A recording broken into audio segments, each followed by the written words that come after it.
Let us start with valuation for export and import of goods and services. As you know, friends, IGST Act deals with the export and imports. It is not CGST or SGST or UTGST. It is IGST. Okay. So exports under GST. Let us see. Section 2 and subsection 5 of IGST Act. Section 2 is for the definitions. Okay. So the export is defined as taking goods out of India to a place outside India. Export of good has been defined here, and export of services is defined in the next subsection, that says export of services means the supply of any service when these 5 points have been given. The supplier of service is located in India and recipient of service is located outside India. The place of supply of service is outside India. The payment for such service has been received by the supplier of service in convertible foreign exchange or in Indian rupees wherever permitted by the RBI. And the supplier of service and the recipient of service are not merely establishments of a distinct person in accordance with the explanation 1 in section 8. Now what this export of services means, you only consider first 2 points, where the supplier of service is in India and recipient of service is located outside India, and the place of supply of service is outside India, and therefore we call it as export of services. Sir, place of supply of service, if it is located in India, then that is not export of service, because if you are rendering service in India, the place of supply is in India, how can that be considered as an export, right? And what about this point? The payment for such service has been received by the supplier of service in convertible foreign exchange in Indian rupees. What do you mean by this? So, see, if you are located in India, if supplier is located in India and whatever supply of services he is making and he is receiving the money in India, which is convertible in Indian rupees or in such foreign exchange currency which can in turn be converted into Indian rupees, will be considered as a consideration. Okay, remember section 7, there are 2 conditions for anything to call it as a supply. The supply should be done for a consideration and the supply should be in the course of furtherance of business. Only in such cases we consider that as supply, and therefore here the point of consideration has been given, right? And how about this last point? The supplier of service and the recipient of service are not merely establishments of the distinct persons in accordance with the explanation 1 in section 8. Means where the establishments of distinct persons are situated in 2 countries, one in India and another is outside India, and when supply of service is done by the establishment of India to outside India, there we consider that as a supply of service in the course of export. I'm sure you have not understood this point. In very little words, in short, I will tell you again.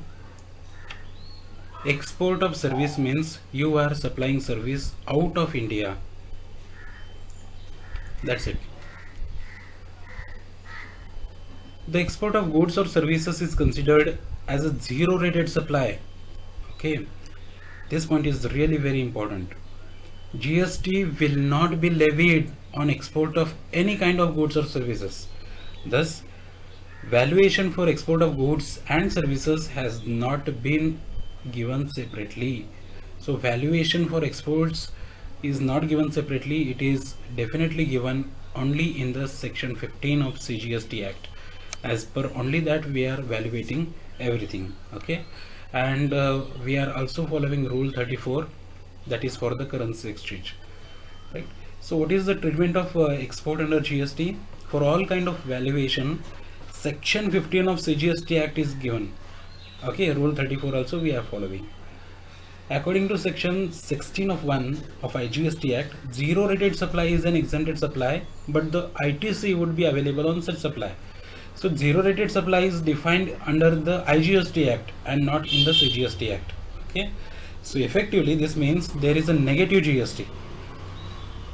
Why negative GST? It is because you are not paying GST, but you are getting all the input tax credit, right? So that arises negative GST or a GST refund. So there is a proper procedure for availing refunds. We will see all that in the refund chapter. These things are given in the notes. I request you to please go through this or pause the video and read it. We will consider this point again in the refund chapter. Okay. So illustration, let us see the illustration. Fine Technology Limited is engaged in manufacturing of goods and services. Engaged in manufacturing and export of digital gadgets. In the year 1920, it reported transaction value of exported goods at rupees 34,65,000. The company reported that it has paid input taxes on input goods rupees 12 lakh. These goods carry 18% GST when supplied in India, determine taxable supply. Hope you have understood this question. If not, please pause the video and read it again. So what can be the solution? Fine Tech Limited has exported all the goods. Exports are zero rated supply, as we know this. Therefore, company has to file GST returns as per procedure and pay no taxes. Automatically, GST website will tell you are not paying any taxes because it is export. However, credit on all input taxes is available for refund from the government. It means government will credit the taxes paid on input goods back to the electronic credit ledger of the company. So there are three ledgers: electronic credit ledger, cash ledger and liability ledger. We will see these things in the next chapter, but there is something called as electronic credit ledger, where all the ITC that company gets will be refunded in this ledger, right? Sir, can you get cash of refund? No, you cannot get cash, but you will get credit points. This will be set off when you pay next time your taxes. Okay, so that is all about exports. Now here is deemed exports. Deemed exports refer to transactions where goods are not sent out of India. Sir, goods are not sent out of India? Yes. Also, the payment of such supplies is received in Indian rupees. How is that possible? Consider this example: export oriented unit. There are many EOUs in India, right? So that is a deemed export. Supplier supplies goods or services to export oriented units which is situated in India, and EOU, who is the recipient, pays consideration in Indian rupees. Obviously, suppose EOU is situated at Delhi and you are exporting services to the EOU which is situated at Delhi. Whatever you are supplying services, EOU will pay you in Indian rupees only, right? So that is called as deemed export, because Government of India says EOU, whatever you supply to the EOU or SEZ unit or developer, that will be considered as exports. There are some other points which are given here. We will see. Supply of goods by a registered person against advance authorization as per customs law. So in the customs law, we have Customs Act, like we have GST Act, we also have Customs Act. There are the rules given of this advance authorization. Okay. Then supply made to an export oriented undertaking or hardware technology park or software technology park, we call this as HTP or STP, or biotechnological part, BTP. Okay, if you are making any supply to these kind of things, that will be considered as deemed exports. Supply of capital goods by a registered person against export promotion capital goods, EPCG. Please Google this EPCG and learn something more about this. Okay. And then supply of gold by a bank or public sector undertaking, that is PSU, against advance authorization as per customs law. And then supply of goods to mega power projects or nuclear projects against international competitive bidding. Supplies to United Nations agencies. Supply of marine freight containers. Supplies to projects with zero customs duty, and supplies to SEZ units or SEZ developers. Sir, are these points really very important for GST, for RCU? No. RCU will not ask you these many points. RCU, for the max, it will ask you what do you mean by deemed exports. So deemed export means only this much, where goods are not sent out of India but also payment is received in Indian rupees, which is where the goods are supplied within India, right? And such goods must be manufactured or produced in India. Then only we call it as deemed exports. Hope this concept is clear. So filing of returns under GST for the deemed export is to be done as per the general procedures provided to export under the GST. Now what about import of goods under GST? Import of goods and services are charged to IGST plus customs duty. Import of goods means bringing goods into India from a place outside India. Import of goods is defined in IGST Act 2017. It is not defined in the CGST Act. Okay, thus integrated tax is applicable. IGST is integrated, right? Integrated tax is applicable in addition to customs duty, as mentioned in Customs Tariff Act 1975. Customs Tariff Act has the list of goods which carries the rate of taxes. The rate of custom duty is given in the Customs Tariff Act. Time of supply and other provisions as mentioned in Customs Act 1962 is to be followed, right? So any other provisions of Customs Act is applicable for the custom duty. Further, GST cess may also be levied on certain merit or luxury goods under the GST cess Act 2017, and GST cess this act compensation to states act. Okay, and then passenger baggage. As you have seen, many people travel from one country to another country. Whatever baggage they carry, we call it as baggage in the customs. Baggage is exempted from IGST as well as compensation cess. The BCD at the rate of 35% and the applicable education cess shall be leviable on the value which is in excess of the duty-free allowances provided under the baggage rules 2016. So we have special baggage rules which is given, and this baggage rules defines what is the free limit. As far as my knowledge goes, there is the free limit of 45 kg per person of baggage. You can carry a baggage whose weight is up to 45 kilograms per person. That is free. Anything over and above will be charged fully.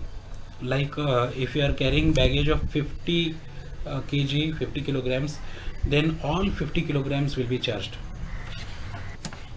Imports by export oriented undertakings and SEZs. 100% EOUs, see, undertaking or units both are same. 100% EOUs are allowed duty free for import of goods. Duty refers to customs, GST cess and IGST. IGST was earlier, it was only up to 31st August 2018. Now IGST is applicable. SEZ units or developers are allowed duty free import of goods. Duty refers to customs, IGST and GST cess.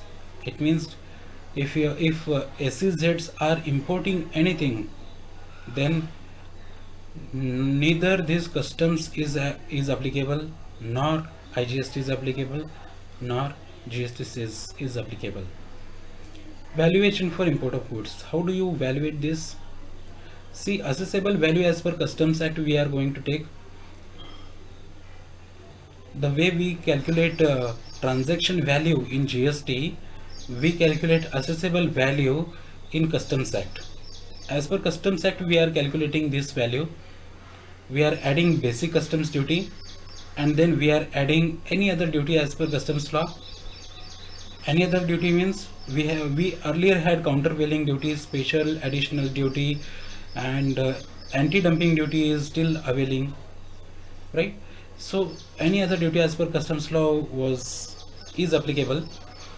We are adding education cess, that is 4%, and then we are adding pollution cess is if applicable.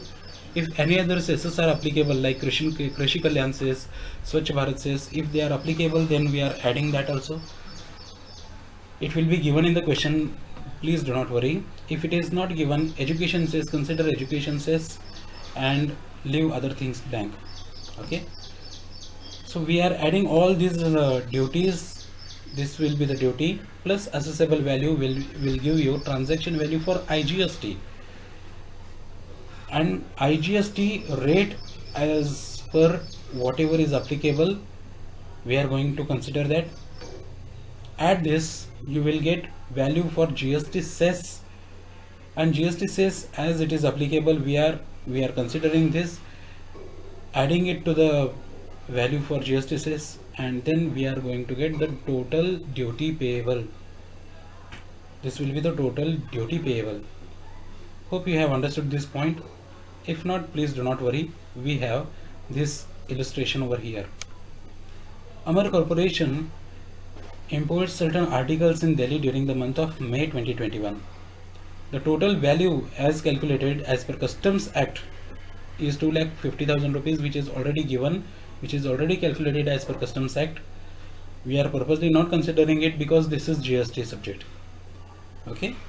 So he has paid BCD, basic customs duty at 12%, education cess at 4%, anti-dumping duty which comes under customs law is applicable at 4%. For similar articles, GST rate is 5% in India, 10% GST cess is applicable on such goods. Calculate duty payable by SSC. Please understand this question. If not understood, pause this video, read it again until you understand, and then we will start. Okay. Assessable value which is given as per Customs Act is 2,50,000. We are going to take that. We are adding basic customs duty at 12%, which is given in the question at 12%. 12% of this value 2,50,000, and anti-dumping duty 4% on 2,50,000 we are going to take, and then education cess at 4%. We are also calculating that on the same thing, 2,50,000. Total of this is 50,000. So 2,50,000 plus 50,000 is 3 lakh. That is transaction value for IGST. IGST rate is given 5% on 3 lakh.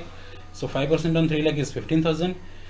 So this 15,000 will be considered as value for GST cess, right? Total is 3,15,000. GST cess is 10%.